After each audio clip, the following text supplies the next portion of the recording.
Introduction. Why do we self sabotage even when we want to succeed? You ever notice how sometimes the only thing standing between you and what you want is you? Like, you want to do well on that exam, but instead of studying, you stay up all night on TikTok. You want to save money, but somehow your card is full again.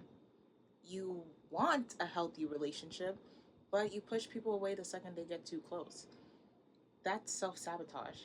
It's not just procrastination, not just bad habits. It's a strange, frustrating, very human act of tripping yourself when you're already on the way to success. And the worst part, most of the time we know we're doing it. But here's a question that's haunted me for a while. Why? Why would we ruin our own chances at happiness, love, or achievement when we want those things more than anything? Why is the biggest enemy sometimes not the world, but ourselves? Today, we're going to unpack that because self sabotage isn't random, it has roots in fear, in comfort, in identity, in shame. And the more we understand it, the more we can start to break free from it. This is Moshi Yaps. I yap, you listen. Simple enough, right? Let's yap. Chapter 1. The Paradox of Fear. Self sabotage often comes down to fear, but not just fear of failure. That one's obvious. There's also fear of success, and together they create this strange paradox that keeps us stuck. Let's start with the fear of failure. It sounds simple, but it's deep. If I never try, I can never fail. If I procrastinate until the last minute, then I have a ready made excuse for why I didn't do well. I just didn't have enough time. Failure hurts less if I can blame it on something other than myself. So sometimes sabotage is a way of cushioning the blow. It's protection, a shield. But then there's the other side, fear of success. And that one's trickier because success isn't just achievement, it's pressure. If I succeeded once, people expect me to do it again. If I finally reach my goal, then what? What if I can't sustain it? What if people see that I'm actually not as capable as they thought? Psychologists call this imposter syndrome. You get everything you worked for, and suddenly it feels like you don't deserve any of it. So, sabotage becomes a way of staying safe. If I mess up on purpose, then at least I'm in control of the failure. I never let myself reach the top, then I don't have to risk falling off. You see this everywhere, athletes choking in championship games, artists stalling after a breakout hit, students deliberately underperforming even though they know the material. It looks irrational from the outside, but from the inside, it's survival. It's a way of saying, I'd rather stay on the shallow end where I can't drown, even if it means I never really swim. And maybe that's the cruelest part of self sabotage. It tricks us into thinking we're protecting ourselves when really we're just keeping ourselves small. Chapter 2. Comfort in the Familiar. Another reason we self sabotage is because honestly, the familiar feels safer than the unknown, even if the familiar is painful, even if it keeps us stuck. The brain craves patterns. It likes to know what it already knows because predictability feels like safety. Change, even if positive change, is uncomfortable.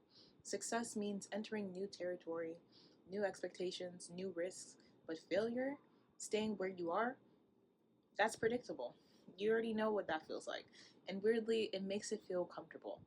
That's why people go back to toxic relationships even when they swear they're done, or why someone will cling to a job they hate instead of applying for a better one, or why procrastination feels easier than progress. Self sabotage isn't always about laziness or weakness, it's about choosing the pain you know over uncertainty you don't. Psychologists call this homeostasis. The body and the mind's tendency to keep things steady, even if steady isn't good for us.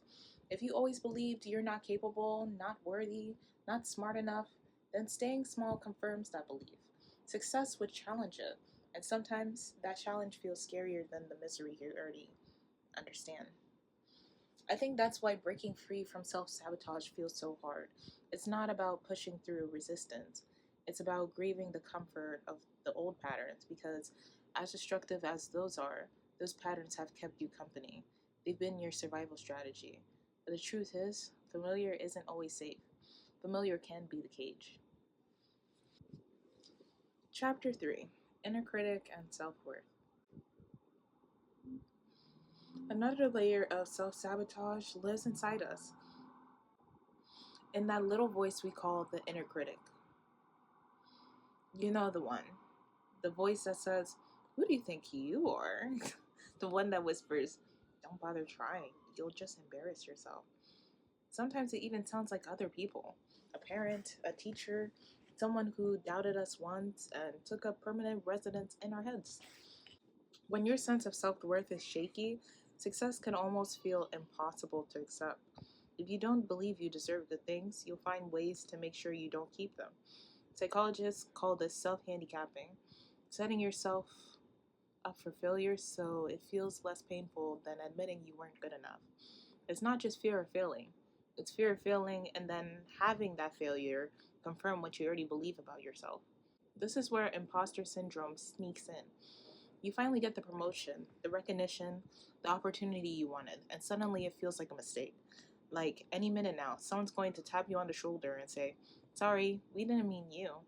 Instead of leaning into success, you undercut yourself, you procrastinate, you over explain, you downplay your own achievements, anything to make sure the spotlight doesn't shine too bright. Because what if people see you the way you see yourself? And here's the twist: the inner critic thinks it's protecting you. It believes that by keeping you small, it's keeping you safe. But in reality, it just keeps you stuck. It convinces you that you're not allowed to want more, not allowed to try, not allowed to grow. And maybe that's the saddest part of self sabotage. Sometimes the wall in front of us isn't built by the world, it's built by our own beliefs about what we're worth. Chapter 4: Long term relief versus long term growth. Sometimes self sabotage isn't about deep trauma or identity. Sometimes it's just about the brain wanting what feels good right now. The human brain is wired for short term rewards. That little dopamine hit you get from scrolling, eating junk food, or binging a show, your brain loves it. Long term goals, passing a class, saving money, building a healthy habit, those rewards take time. They require patience, discomfort, even sacrifice, and our brains hate that. That's why procrastination feels so seductive. When you avoid the hard thing, your anxiety dips for a moment. That little relief is a reward in itself. But of course, the deadline doesn't go away, it just looms bigger, and the cycle repeats. In psychology, this is called temporal discounting. We undervalue the future compared to the present. A Netflix binge now feels more valuable than a degree later. It shows up in a lot of ways. You'll say you'll start your diet on Monday, but Friday night order takeout because it's easier. You say you'll budget better, but buy the thing that feels good today. You say you'll wake up early, but hit snooze because the warmth of the bed is more tempting than the abstract idea of productivity. Every time the short term wins, and every time the long term pays the price. The irony is that the short term relief creates long term suffering. We sabotage our future selves for the comfort of our present selves, and we do it knowing deep down that tomorrow's version of us will regret it.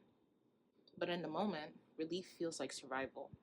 And sometimes, maybe, that's why so many of us live in this constant tension between who we are and who we want to be. Because the gap between the two is filled with tiny choices, and too often we choose comfort over growth. Chapter 5: The Cycle of Shame. Here's the cruelest part of self sabotage. Once you do it, you don't just deal with the failure itself, you deal with the shame. And that shame makes the cycle even harder to break. It goes like this: you set a goal, you sabotage yourself, you fail. And instead of forgiving yourself, you pile on guilt. You start saying things like, "I'm so lazy, I'll never get it together, what's wrong with me?" That shame doesn't motivate change, it cements the pattern. Because now the shame itself becomes another reason to sabotage. Think about diets. Someone breaks their streak, eats a slice of cake, and instead of moving on, they spiral. "Well, I already messed up, might as well eat the whole thing." Or think about school. You miss one deadline, feel like a failure, and then avoid the next assignment out of dread. The shame convinces you that there's no point in trying anymore, so you sabotage even harder. Psychologists call this the self fulfilling prophecy. When you believe you're destined to fail, you start acting in ways that make that belief true. Shame is gasoline for that fire. Here's the heartbreaking truth: a lot of us would rather stay trapped in the cycle than forgive ourselves and try again. Because forgiving ourselves feels like letting ourselves off the hook. But in reality, it's only it's the only way out. Shame doesn't break the cycle, compassion does. Without compassion, self sabotage just keeps looping. Failure feeding shame, shame fueling failure, until you forget that breaking the pattern is even possible. Chapter 6: Breaking the Pattern. So, fear, comfort, self worth, short term relief, and shame all feed into self sabotage. How do we break the cycle? How do we stop tripping over our own feet when we actually want to move forward? The first step is awareness. You cannot change a pattern you cannot see. That's why naming the sabotage out loud matters. I'm procrastinating right now because I'm scared of failing, or I'm avoiding this opportunity because I don't feel worthy of it. It sounds simple, but dragging the behavior into the light takes away some of its power. The second step is compassion. Most of us think we could bully ourselves into success, that if we just criticize ourselves hard enough, we'll finally get it together. But shame doesn't build discipline, it avoids or it builds avoidance. Self compassion doesn't mean excusing bad habits, it means treating yourself like someone worth helping, not someone worth punishing. Then there's strategies. Breaking sabotage isn't just a mindset, it's practical. Setting smaller goals so progress feels less overwhelming. Building tolerance for discomfort by practicing tiny acts of discipline every day. Rewarding effort, not just outcomes. These aren't hacks, they're rewiring. They teach your brain that success isn't as dangerous as it thinks it is. And maybe the biggest piece, redefining what success even means. If success is perfection, of course you'll sabotage it. But if success is progress, messy, imperfect, one step forward, two steps back progress, then every attempt counts. Suddenly, failure isn't proof you're broken, it's just a part of the process. Breaking the pattern doesn't mean you'll never self sabotage again. It means that when you do, you'll recognize it faster, recover quicker, and forgive yourself sooner. And that shift from punishment to patience is what makes the real change possible. So, why do we self sabotage even when we want to succeed? It's because fear convinces us it's not safer to try, or it's safer not to try, because the familiar feels more comfortable than the unknown, because our inner critic tells us we don't deserve good things, because the brain craves short term relief more than long term growth, because shame keeps us trapped in a cycle that feeds on itself. In other words, self sabotage isn't proof that we're broken, it's proof that we're human. Our brains are wired for survival, not success, and survival sometimes means staying small, even when a part of you is desperate to grow. But here's the thing: patterns can change, fear can be named, comfort zones can be stretched, inner critics can be answered, shame can be softened with compassion, and little by little, we learn to stop tripping over our own feet. Maybe success isn't about running faster or grinding harder. Maybe it's about getting out of our own way, letting ourselves try, and trusting that failure doesn't make us unworthy, it makes us real. So the next time you catch yourself procrastinating, avoiding, or undermining what you really want, pause. Ask yourself, what am I afraid of right now? And remember, breaking the pattern doesn't mean being perfect. It just means giving yourself permission to keep going. You've been listening to Moshi Yaps, where we talk about everything, anything, and probably nothing all at once. If you made it to the end, congrats. You survived another spiral. See you in the next one. Bye bye.